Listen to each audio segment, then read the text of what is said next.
Discours numéro 2 de Saint-Germain. Invocation.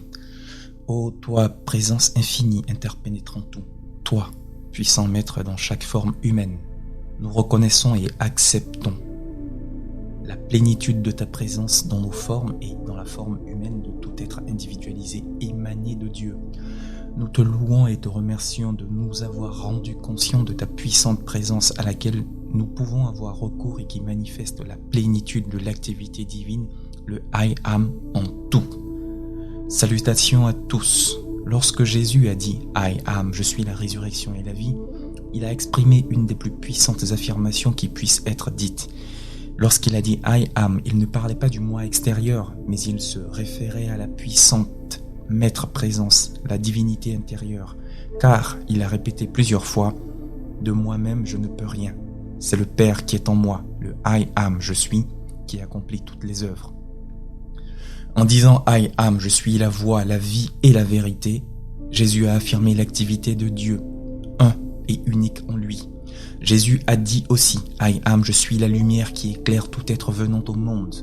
Il a préfacé chacune de ces affirmations d'importance vitale par le verbe « I am, je suis la porte ouverte qu'aucune création humaine ne peut fermer ». Est une autre puissante affirmation de Jésus, peut-être une des plus puissantes qui puisse être faite dans l'expression extérieure. En reconsidérant ces puissantes affirmations avec la nouvelle compréhension du verbe créateur I am, je suis, leur importance vitale ne peut manquer de vous apparaître clairement. Un de ces moyens les plus puissants pour libérer et mettre en action dans l'expérience extérieure le pouvoir, l'amour, la sagesse et la vérité de la divinité intérieure est de considérer le I am, je suis, comme le moteur absolument en tout ce que l'on désire être et manifester. Le pas le plus important vers votre libération est de considérer et d'accepter pleinement le I am, je suis, comme la puissante présence de Dieu en action en vous. Remarquez que si vous pouvez vraiment le réaliser dans l'expression de la vérité que I am, je suis la porte ouverte que nul ne peut fermer, vous avez la clé qui vous permet de traverser le voile de la chair, emportant dans un état de conscience supérieure toute substance disqualifiée que vous avez engendrée et accumulée par des concepts, des sentiments, des paroles ou des actes imparfaits. Dans l'état de perfection où votre conscience se trouve alors, vous pouvez transmuter en haussant la vibration toute substance disqualifiée. Il est impossible de surestimer l'importance d'accorder fréquemment l'attention à la considération de l'I am, je suis, comme étant la puissante présence de Dieu en action en vous, dans votre demeure, dans votre entourage et dans vos affaires. Chacune de vos respirations est Dieu en action. Votre capacité d'exprimer des pensées et des sentiments est Dieu en action en vous. Mais en raison de votre libre arbitre, c'est à vous seul qu'incombe la responsabilité de donner à l'énergie divine de la vie, par vos pensées et vos sentiments, la qualité désirée et de déterminer comment l'énergie doit agir pour vous. Personne ne peut dire comment vais-je qualifier l'énergie, car tous, vous connaissez la différence entre des concepts, des sentiments et des actes constructifs ou destructifs. Les étudiants qui viennent à l'instruction doivent constamment analyser les mobiles qui leur font poser des questions pour étudier s'il n'y a pas un sentiment d'orgueil intellectuel, d'arrogance ou de stupide entêtement dans le mental extérieur ou dans le corps qui les incite ainsi à une argumentation.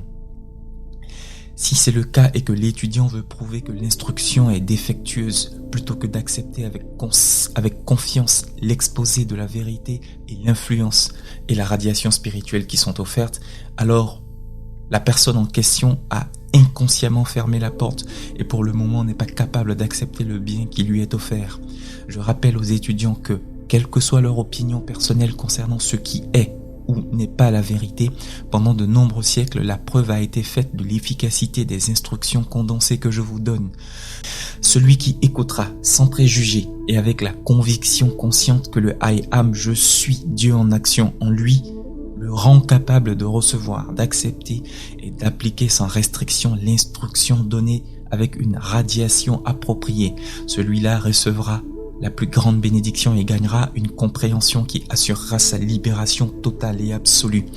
À l'époque actuelle, certains étudiants sont capables, grâce à la radiation qu'ils reçoivent, de comprendre ces simples mais puissantes affirmations de la vérité qui leur feront gagner le bonheur et la libération.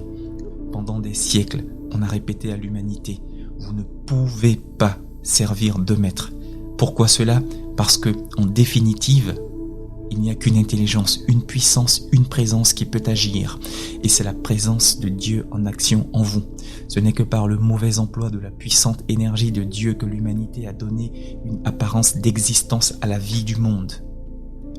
Aussi, lorsque vous vous occupez constamment de cette vie extérieure et que vous donnez du pouvoir à toutes ces manifestations et apparences du monde, vous essayez de servir un faux maître, un usurpateur. Seule l'énergie divine vous permet de lever la main et la vie divine qui circule dans le système nerveux de votre forme est Dieu en action dans votre corps et votre mental. Chers étudiants, afin de vous souvenir constamment de Dieu en action en vous, employez ce simple moyen. Avant de vous mettre en route, songez un instant que c'est l'intelligence et le pouvoir de Dieu qui me permettent de marcher et c'est grâce à son intelligence que je sais comment me diriger. Cela vous fera comprendre que chacun de vos gestes est Dieu en action en vous. C'est par l'énergie divine dans votre mental que vous êtes capable de penser. Ce fait étant bien établi, pourquoi ne pas adorer cette puissante présence de Dieu en action en vous, lui donner pleine confiance, avoir foi et espoir en elle et l'accepter au lieu de vous laisser abuser par les apparences du monde extérieur qui n'est qu'un travesti de la réalité, produit par des concepts et des sentiments humains dans lesquels aucune place n'est donnée à l'unique puissante présence de Dieu en action.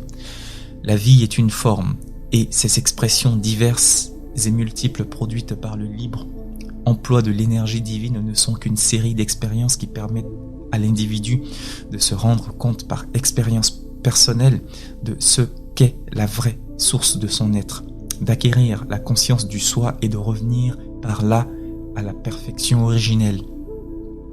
Les expériences de la vie extérieure ne sont que le déroulement ininterrompu d'un film créé par le mental inférieur qui s'imagine être le seul et le véritable acteur. L'attention des êtres est tellement captée par cette fantasmagorie que les enfants de Dieu ont complètement oublié leur propre filiation divine à laquelle ils doivent revenir. Dieu est le donateur, le don et le bénéficiaire. À lui seul appartiennent l'intelligence, la substance, l'énergie et l'opulence de tout l'univers. Si les enfants de Dieu apprenaient à donner pour la joie de donner, soit de l'amour, du service, des objets ou n'importe quoi d'autre, ils ouvriraient la porte à une telle opulence qu'il deviendrait impossible de manquer de quoi que ce soit dans l'expression extérieure de la vie. C'est la malheureuse idée de vouloir s'approprier les dons divins qui a provoqué ce vil égoïsme et cette force critique et cette condamnation du prochain qui se sont développés dans l'humanité. Et pourtant, il n'y a qu'un seul amour, une seule intelligence, un seul pouvoir et une seule substance, et c'est Dieu en action dans chaque être individuel. Tous les étudiants doivent être avertis du grand danger que constitue le désir du moi extérieur de vouloir s'approprier le pouvoir. Si dans tout acte de la personnalité extérieure, tout le mérite était attribué à Dieu seul, les transformations incroyables se produiraient dans celui qui ne donnerait crédit et pouvoir qu'à celui à qui seul ils reviennent. Quant à la loi qui permet d'obtenir la jouissance de l'abondance divine, elle a été très rarement comprise. En fait, l'abondance est omniprésence, mais il faut en faire de la demande. En fait, l'abondance est omniprésente, mais il faut en faire la demande avant de pouvoir en jouir et d'en avoir l'usage individuel dans la vie extérieure. L'individu doit faire usage de son libre arbitre et en pleine conscience et détermination faire l'appel pour l'abondance. Quelle que soit la forme de l'abondance demandée, elle ne peut manquer de se manifester tant qu'il n'y a pas d'hésitation et de doute dans la conscience de l'individu.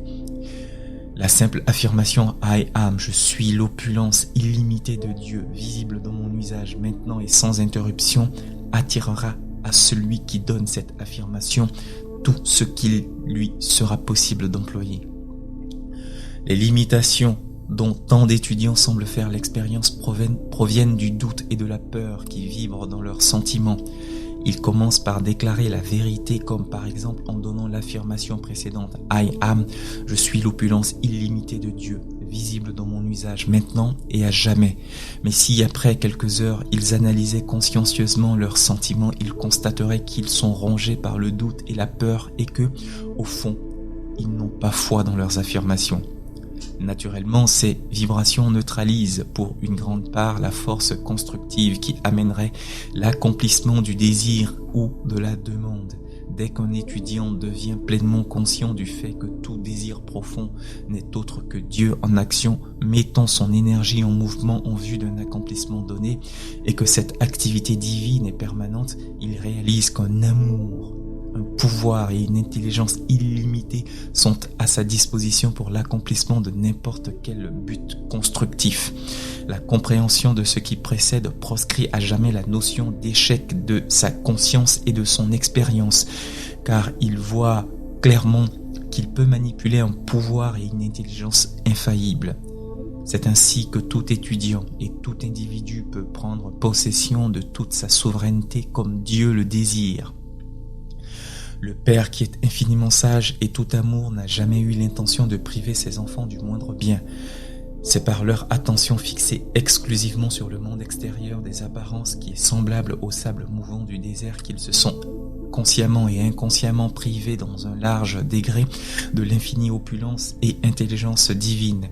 Tous ceux qui voudront à nouveau se fier à l'Ayam, je suis, le principe actif de Dieu à jamais dans l'individu et l'unique source de la vie active, de l'intelligence et de l'opulence, pourront jouir de la grande opulence divine qui leur revient par droit de naissance. Dans la vie pratique et dans tous les âges passés, ceux qui désirent atteindre un certain degré de réalisation spirituelle ont dû suivre certaines règles de conduite. Ceci concerne plus spécialement le contrôle de la force vitale de l'énergie sexuelle. Les étudiants qui ont employé l'énergie sexuelle sans jamais la moindre idée de la contrôler ne peuvent pas dire brusquement qu'ils vont pratiquer une continence complète. Cela reviendrait à couper court à un courant d'énergie qu'on aurait laissé couler dans la mauvaise direction. Il faut d'abord acquérir l'attitude de conscience correcte. Tout étudiant désireux d'acquérir le contrôle de l'énergie sexuelle trouvera un moyen efficace dans l'emploi et la compréhension de l'affirmation de Jésus. I am, je suis la résurrection et la vie. La répétition de cette puissante affirmation appliquée à l'énergie vitale en affirmant que I am, je suis la résurrection et la vie de mon énergie vitale gouvernera de façon normale et naturelle le courant de cette énergie vitale et le ramènera dans son canal naturel. Cette affirmation non seulement purifie les pensées et les sentiments, mais constitue la force la plus puissante provoquant le relèvement, la résurrection et la réadaptation de l'énergie sexuelle dont l'emploi incorrect constitue la barrière la plus infranchissable à la réalisation des hauteurs spirituelles. Celui qui reçoit l'impulsion intérieure l'invitant à corriger la situation peut, en employant honnêtement et continuellement cette affirmation, relever ce merveilleux courant d'énergie et le ramener vers le centre supérieur du cerveau qui était sa destination originelle. Il recevra un flot d'idées merveilleuses accompagné d'un sentiment de pouvoir et de la conviction qu'elles sont réalisables et peuvent être employées pour le bien de toute l'humanité. Je prie tous les étudiants de mettre en pratique ce qui suit et d'observer les résultats produits dans leur mental et dans leur corps. Répétez 3 fois silencieusement ou à haute voix avec un sentiment très profond l'affirmation de Jésus. I am, je suis la résurrection et la vie. Constatez qu'une élévation se produit dans votre conscience.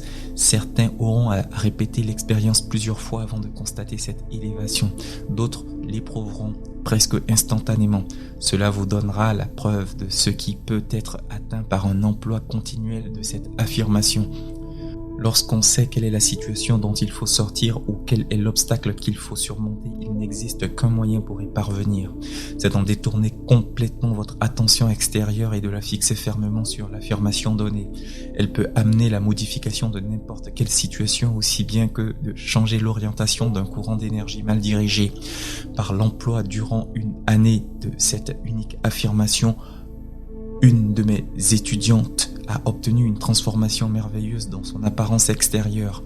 Il est presque incroyable que si peu d'êtres saisissent le sens réel et puissant des admirables paroles de sagesse que Jésus a prononcées. Celles qui ont été conservées par écrit ne sont qu'une faible part de son véritable enseignement. Personne n'a donné autant de puissantes affirmations que Jésus à l'époque de son ministère sur la terre. Chacune de ces affirmations, lorsqu'elle est répétée consciencieusement, contient la radiation et la conscience divine que Jésus a réalisée.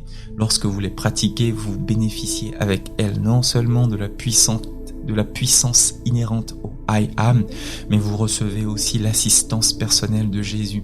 Tout le monde devrait méditer et contempler souvent la véritable signification des puissantes affirmations que Jésus a données.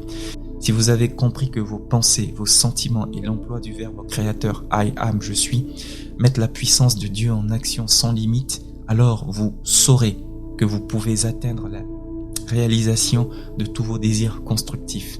Il n'est pas difficile pour tous les êtres de voir et de comprendre que toutes les apparences du monde extérieur ne sont que des créations humaines produites par le mental inférieur qui revendique l'extérieur comme une source de pouvoir, car un peu de méditation suffit pour réaliser que Dieu est l'unique amour, intelligence et pouvoir qui puisse agir.